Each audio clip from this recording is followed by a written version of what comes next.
It's been nearly 2 decades since we witnessed the fall of Light Yagami, yet to this day, many fans remain unsatisfied with the ending of Death Note, especially regarding how Light lost.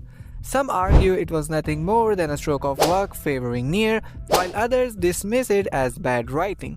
But is that really the case?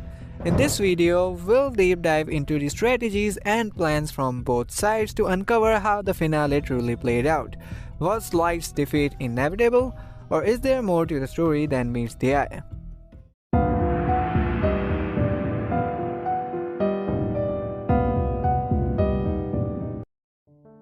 After Light enters the warehouse, which was chosen as their meeting point, he sees Near sitting with a mask on.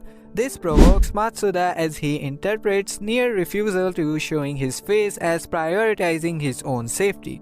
Near responds by explaining that the mask is merely an insurance measure.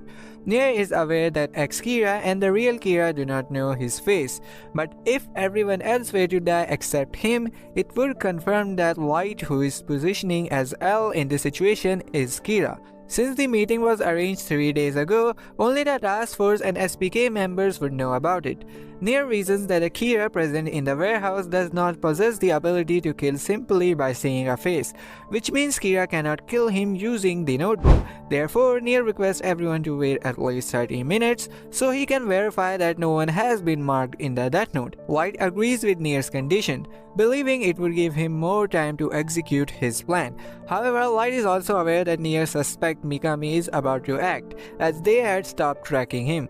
Light then asks Near about the information pertaining to the Kira case, but Near responds that it will be revealed once he removes his mask.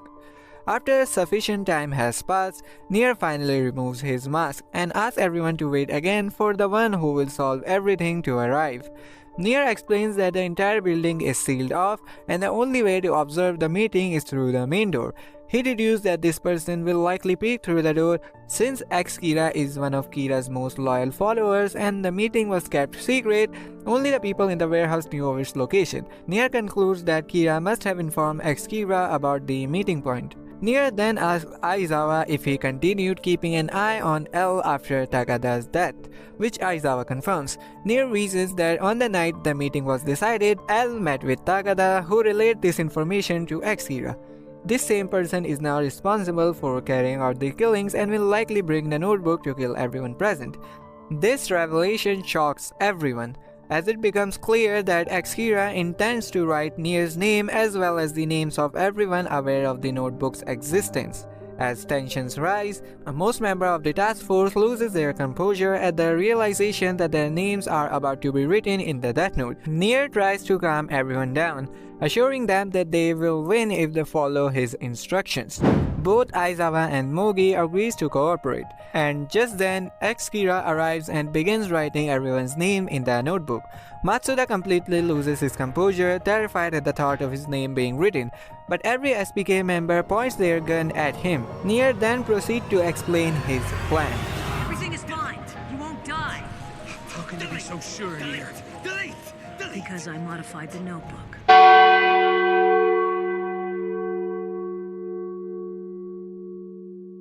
Near reveals that he has tampered with the notebook. They manage to get the ex-Kira notebook into their position and replace the pages. This means that a person behind the door, the one responsible for the actual killings, has been filling out one page every day. Near calculated which page would correspond to today's date and replace all the subsequent pages. Once the person finishes writing the names, they will try to look inside to see if everyone is dead. That's when they plan to capture him. The name missing from the notebook will reveal Kira. Near's plan seems perfect and designed to counter Kira, but I knew it! I knew it! I knew it!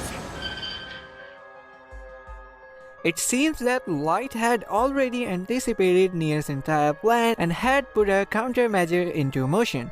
Even though Light couldn't demand that guns be forbidden during their meeting, he understood Near's personality and knew he wouldn't use them to put an end to Kira.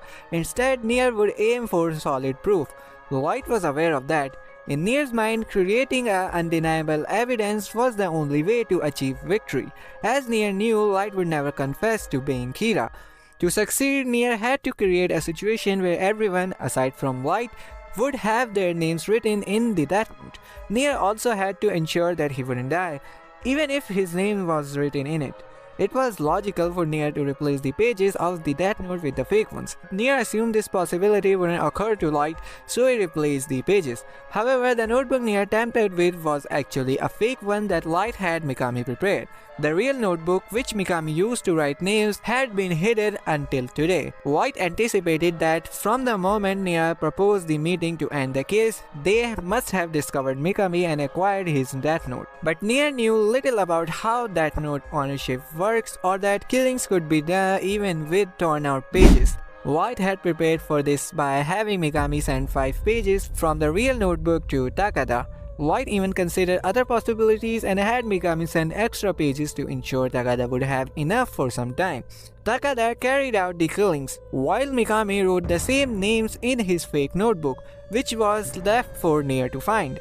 White purposefully instructed Mikami to use the death note in public, ensuring Near's agent would witness it. Everything was pre-planned. Mikami would email Takada the necessary information and she would perform the killings. The agent monitoring Mikami wouldn't be close enough to see what he was doing on his phone. Even if the agent found his suspicion, when Mikami pulled out the notebook and someone died, it would divert their attention entirely from his phone. This convinced Near that Mikami's notebook was real. Mikami's schedule provided the perfect opportunity for Near to seize the notebook. White anticipated that Near's agent would thoroughly examine it to check for key details, such as whether a Shinigami was with Mikami, if touching the notebook would cause death, or how names were written and when. Mikami wrote names in batches daily, and Near observed this pattern. Thus, Near's plan was to set the meeting date to align with when Mikami would write on specific right-hand page of the notebook, replacing that page and all subsequent ones. Light predicted Near replaced the pages on Thursday, January 21. When Mikami went to the gym, Near then contacted Light on the 25th to arrange the meeting. On the 24th, Near likely rechecked the notebook to ensure Mikami hadn't altered his writing method. Once satisfied, Near scheduled the meeting for January 28th. Light deduced this because the 26th, the next day, would have been too soon. On 28th, Mikami was set to write on the replaced page, which Near believed to be genuine. The fake notebook Mikami fabricated resembles a standard one, making it easier for Near to replace its pages. However, Light had instructed Mikami to inspect the notebook daily, making it impossible for the tampering to go unnoticed. Mikami, being highly observant, immediately recognized the changes. The battle was over the moment Takada sent Light a message confirming the switch. Near scheduled the meeting for 1 p.m. on January 28th and didn't change the date, proving he believed the notebook to be real. Near couldn't risk the possibility of Light discovering the tampered pages by testing the notebook. Meanwhile, Mello's kidnapping of Takada was nothing but a complete failure. Light realized Mello acted independently, and Near gained no advantage from it. Near likely assumed Takada's death was caused by Mikami writing her name in the notebook. However, postponing the meeting to verify this was never considered. Even if he had, Mikami was smart enough to write her name in the fake notebook. The fact that Near didn't change the meeting time and date proved he wasn't connected to Mello and that this plan was his only option. Near clung to its success, but Mello's kidnapping only strengthened Light's victory. Light's plan almost seemed too perfect for his victory. Not only had he anticipated Near's entire plan even before it was put into motion, but he also accounted for every possibility, using both Mikami and Takada flawlessly. All Light needed to do now is wait as judgment was passed on to everyone. But as time went by, nothing happened.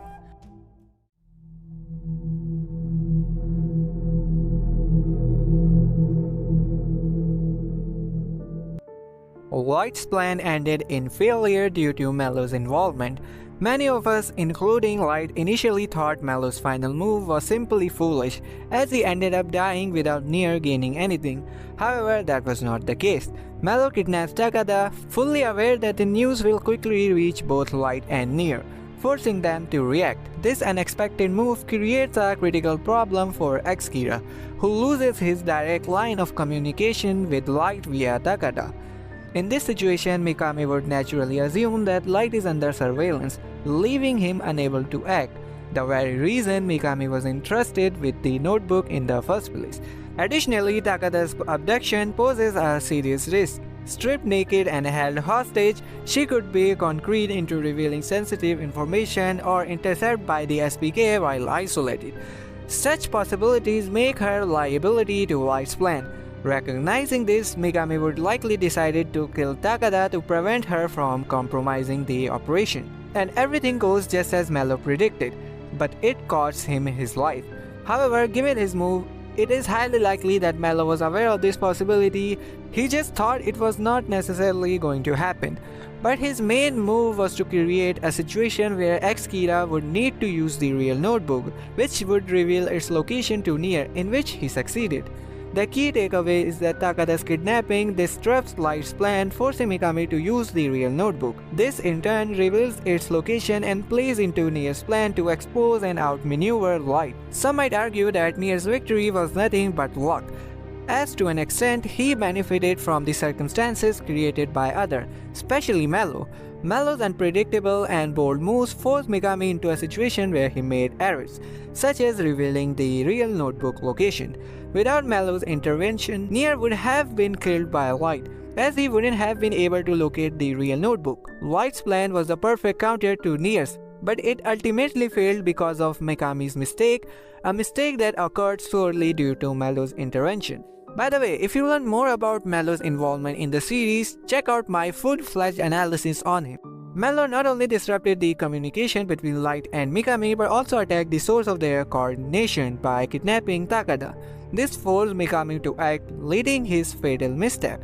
Mello fully understood the risk but acted decisively to create a scenario where Mikami would make a mistake. Without Mello, Light's plan would have remained airtight, securing his perfect victory. Near was not purely lucky. His victory was a combination of his intellect and the circumstances shaped by Mello's action.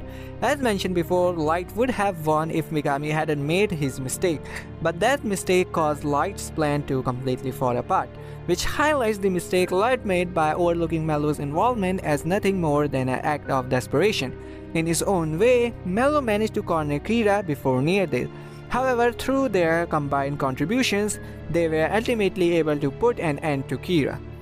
If you enjoyed this video or have any more questions regarding the finale, be sure to write them in the comment section and I'll see you in the next one.